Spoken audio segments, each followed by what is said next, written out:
موجودہ دور اور آنے والے وقت میں ناقابل یقین انوکھی اور انتہائی خطرناک بیماریاں سامنے آ رہی ہیں۔ ایسی بیماریاں جن کے بارے میں جان کر لگتا ہے کہ بس اب موت کی آغوش ہی اس کا علاج ہے۔ جادو، جنات کے شکار انسان یا وہ لوگ جن کو اپنی جان جانے کا خدشہ ہو، ان تمام جملہ مسائل و مصائب کے لیے شیخ الوظائف حضرت حکیم محمد طارق محمود مجذوبی چغتائی دامت برکاتہم نے پہلی بار ایک خاص راز سے پردہ اٹھایا ہے، جو بستر مرگ پہ لیٹنے والوں کے لیے زندگی کی نوید اور سسکتے تڑپتے غم کے ماروں کے لیے ٹھنڈی ہوا کا جھونکا ہے۔ اور سب سے اہم بات یہ کہ یہ عمل تسبیح خانے کا خود ساختہ نہیں، بلکہ صدیوں سے مستند کتب اور اکابرین سے ثابت شدہ ہے۔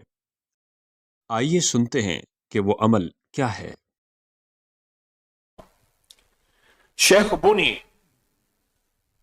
ایک بہت بڑی ہستی ہیں رحمت اللہ علیہ۔ انہوں نے کتاب لکھی ہے شمس المعارف اور لمعات النورانیہ۔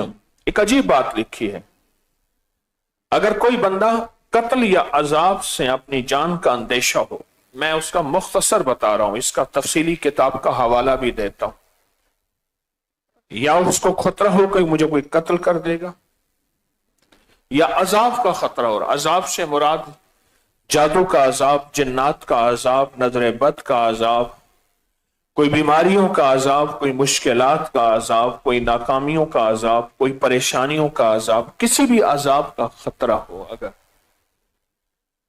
اور جان جانے کا اندیشہ ہو، جان چلی جانے کا اندیشہ ہو، اس کو چاہیے کہ ایک بہت تر و تازہ مینڈا جو قربانی کے جانور کی طرح جملہ عیبوں سے پاک ہو، عیبوں سے پاک ہو، اس کو کسی سنسان جگہ پر قبلہ رخ کر کے جلدی سے ذبح کر دے۔ ذبح سے قبل یہ اہتمام ضرور کرے کہ ایک گڑھا پہلے سے کھود کر تیار رکھے تاکہ اس مینڈے کا تمام خون اس گڑھے میں جمع ہو جائے، اس گڑھے میں جمع ہو جائے، خون وغیرہ جتنی بھی اس کی آلائش ہے وہ ساری اس گڑھے میں جمع ہو جائے۔ پھر اس گڑھے کو مٹی سے اچھی طرح دبا دیں تاکہ اس کا خون کسی کے پاؤں کے نیچے نہ آئے۔ چھوٹی چھوٹی چیزیں ہوتی ہیں، ان کے اندر راز بڑے ہوتے ہیں۔ ایک اس میں راز ہے سنسان جگہ پہ لے جائیں، جنگل سنسان جگہ ہو، ایک راز یہ ہے۔ دوسرا، اس کو گڑھے میں دبائیں۔ تیسرا راز یہ ہے اس کے پر کسی کا پاؤں نہ آئے۔ اور چوتھا راز یہ ہے کہ ایسا جانور ہو جو عیبوں سے پاک ہو۔ عیبوں سے مراد جیسے قربانی کے لیے سینگ ٹوٹا ہوا نہیں، ٹانگ ٹوٹی ہوئی نہیں، کمزور مریل ہو، صحت مند فربا لکھا ہے۔ اب یہ احتیاطیں سنتے جائیں۔